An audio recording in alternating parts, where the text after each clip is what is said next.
اللہ کے نبی صلی اللہ علیہ وسلم نے ہم امت محمدیہ کے لیے کچھ سنتیں بیان فرمائی ہیں،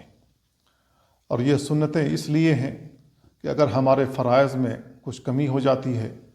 کچھ کوتاہی رہ جاتی ہے، تو سنتوں کے ذریعے سے اللہ رب العالمین اس کی تکمیل کر دے گا،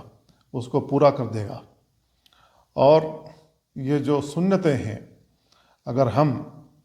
اس کو پابندی سے ادا کریں تو رسول اللہ صلی اللہ علیہ وسلم نے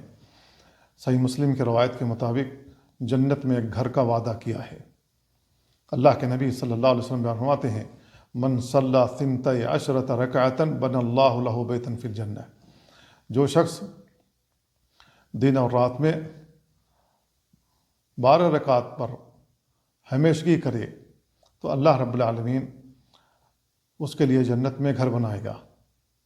جو لوگ 12 رکعت پر مداومت برتیں گے اور اس کو برابر پڑھتے رہیں گے تو اللہ رب العالمین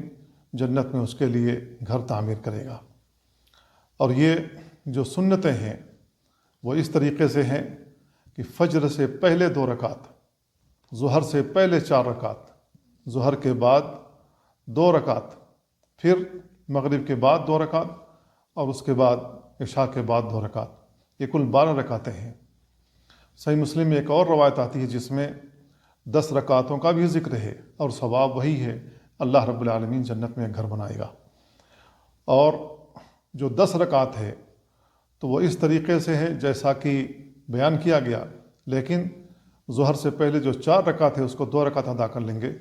تو 10 رکعت ہماری پوری ہو جاتی ہے۔